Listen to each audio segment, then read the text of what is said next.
So tell us who you are. My name is Miriam, and I'm from Sweden.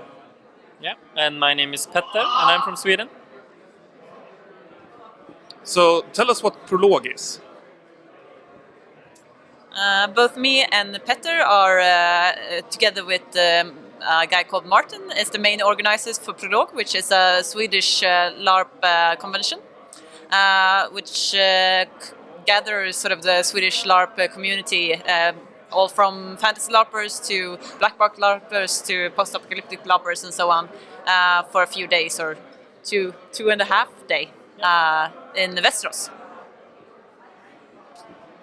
Yeah, and sort of the goal with Prolog from the start was to gather the Swedish LARPing movement, like regardless of which sort of style you preferred. But Sweden is also quite a long country, so we also wanted to see what happened if we could actually gather people from the bigger cities like Gothenburg and Malmö, but also from the north and south, etc. So it's just both about seeing if we could gather people from different styles to one place, and from different parts of the country, and also different ages. And sort of the idea was to just, okay, what happens if they come here, and then just exchange ideas. So how would you say Prolog is different from Knutepunkt? It has sort of the same size at Knutepunkt. We are usually about 300 to 400 people during the convention. It's different because it's more, I would say it's more into different kind of styles of LARPing. So you will have sort of workshops on handicrafts, how to make like medieval clothing or props. So it gathers more people from sort of the fantasy, post-apocalyptic, that kind of style of LARPing. And it has bigger age variety. I would say we have younger participants. We have worked a lot with getting people who are younger than 20 to come. And our lowest limit is 13 to be at the convention. It's also, we have a lot of social activities that we do, but we don't allow alcohol. So there's no alcohol parties, but there's a lot of social things to do.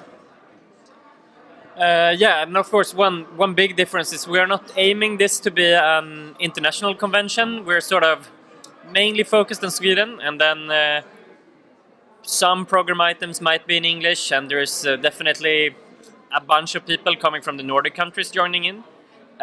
So for them, and also what they host is sometimes in English, but usually to get around to have a really good experience, it's usually best if you are able to speak Swedish or understand it in some way. So like that would absolutely be the biggest difference from what this is. And then there's numerous minor differences, but basically from the start we wanted to do something like Knutepunkt, but for a Swedish audience. Like, okay, if Knutepunkt can bring Nordic LARPers together, or then like it is now, like LARPers from all over the world even, how could we do that in Sweden? Could we just get the people here and let them talk to each other? So I hear you have been the last couple of years having some external speakers that are not from the LARP community, and also doing a lot of diversity work coupled with this. Could you tell us a bit about that? I think since we've done this since 2009, the same organizers, we have tried to challenge ourselves in how do we use this platform that we have in a good and developing way. And a lot of our participants have done this by themselves and come up with like, we need to talk about this, or this is an issue we need to address, or this is an inequality that's happening in LARP right now. But one of our greatest inequalities or things that happen that we haven't worked that much with is sort of the whiteness norm. Can you say that in English? That we have in our LARPing community in Sweden, and we really have tried to put an effort into working with that. And with that, we've also tried to get people in from that have a different perspective than we have, and talk about these subjects and have more knowledge on how to work with it. We felt that we needed a little bit of a push and help with that. Yeah, it's just it was like a question we had asked ourselves for a long time, and then it's like what everything has been happening in this world, like the rise of right-wing, like extreme right-wing parties and stuff like that, and that type of racism and tension growing. We're a part of this, and then looking at our hobby and community that we really love is like, but hey, feels like we're mainly just like middle-class white people here, and then just starting to ask ourselves that question and daring to ask, like, should we change that? Like, why should we do that? Is it a point of us trying to be more inclusive to other, and then maybe just facing like, okay, if we are not inclusive, that means we might be discriminating, and then sort of like slowly working with different methods on for us to see what can we do as a convention, being sort of a just like Knutepunkt, like a nodal point, a meeting point for the LARP movement in Sweden, a big conference where a lot of LARPers meet. Can we do something here to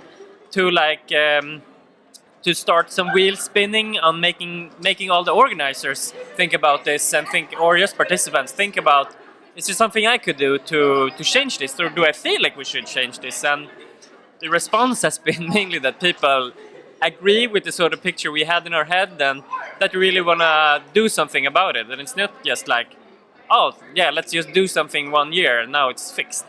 It has everything to do with representation, to how we should credit. There were participants speaking at the convention about this issue, sort of just LARPers with different skin color than white, that felt like just as what they experienced, just as LARPers going to LARPs, how maybe they weren't treated like everyone else, and maybe everything wasn't nice and dandy that we thought everything was, maybe.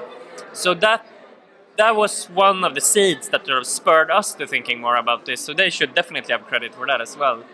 And it's just one of these things that we want to fight for. It's other things as well, like like gender issues and feminism and other things that we think that we should take our responsibility as someone with power who has a convention, who has a platform, to be good examples. Yeah. So, speaking from the answer in the last question, what are some suggestions for organizers how they can improve their events in these respects? I think my first suggestion is to start talking about it. That you as an organizing team must dare to address the question. For us, being 3 white organizers, it was uncomfortable and scary to even raise the words and questions about this, because we felt like we said something wrong or used the wrong words for it. This was hard, but we still had to do it, so we had to talk about it. And what we did is that we came up with actual goals, things we set, like we want to go there, and for this year we want to achieve this. For the next year we want to achieve this. And then we made an action plan, how to achieve those goals. And it was very concrete and extremely uncomfortable to do. Like for me, talking about feminism issues, I can say like, yes, we would have at least 50 or 60% women, men as speakers or workshop holders or things like that. I can say that and not be uncomfortable. But saying things like that in numbers about issues that has with diversity in people of color and white norms and privileges, that's very uncomfortable. But you have to start talking about it if you're going to change it. And that's my advice.